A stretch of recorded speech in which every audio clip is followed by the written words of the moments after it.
एक बार ये चलता रहता है, जो संत जन होते हैं उनके विरोधी अपने आप बन जाते हैं, किसी से कोई मतलब नहीं, अपने आप विरोधी बन जाते हैं। कबीरदास जी का पूरी काशी में यश था। भजन करने वाले महापुरुषों का यश बढ़ता है जब, तो जो भजनहीन होते हैं उनके हृदय में जलन पैदा हो जाती है और वो उनको विविध प्रकार से फंसाना चाहते हैं, उनको कष्ट देना चाहते हैं।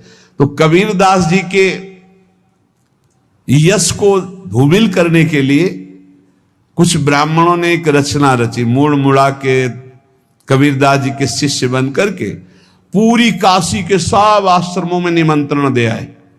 कल भंडारा है, संत सेवा है, सबने स्वीकार किया। कबीरदास जी अपनी दिनचर्या करके निकले तो संत मंडली आने लगी। बोले कै बजे सेवा है? साधु सेवा। बोले कौन सी साधु सेवा? बोले कल आपके शिष्यजन निमंत्रण दे के आए, पूरी काशी के सब संत आ रहे हैं। कबीरदास जी ने कहा यहां तो एक की भी व्यवस्था नहीं, पूरी काशी के संत आ रहे। अच्छा, समझ में आ रहा है, लीला बिहारी तुम लीला करना चाहते हो। गए अपना निकल गए गंगा किनारे, एक झाऊ के नीचे बैठकर अपना भजन ध्यान में मगन है।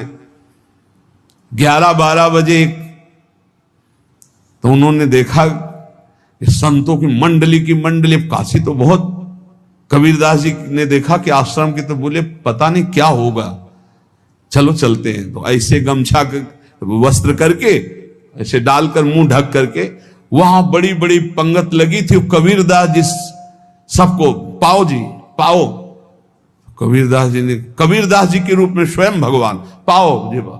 कबीरदास जी ने कहा अच्छा, जब स्वामी परस रहे तो हम भी बैठ के पा ले। तो जब उसी पंगत में बैठ गए अपना कपड़ा ढक करके, और जब मोहरे की दक्षिणा दे रहे थे सब लोग कि वाह कबीरदास जी ने आज तो साधु से सबको। जब कबीरदास जी के सामने आए तो ऐसे मुंह ढके, बोले देखो जो मेरा होता है उसे मुंह छुपाना नहीं पड़ता, मुंह ढकना नहीं पड़ता। लो दक्षिणा, तुम भी दक्षिणा लो। कबीरदास जी को कबीरदास जी दक्षिणा दे रहे, वो कबीरदास जी है भगवान, और ये पाले वाले कबीरदास जी है भगवान के जन। कभी भगवान अपने, अरे जमाने जोर लगा ले, कितना जोर लगाएगा, भक्त और भगवान का झंडा कभी न झुकने पाएगा। बिल्कुल चिंता, शोक, भय, उद्वेग रहित जीवन भगवद आश्रित। तुम भगवान के मंगल विधान में सदा सर्वदा प्रसन्न रहो।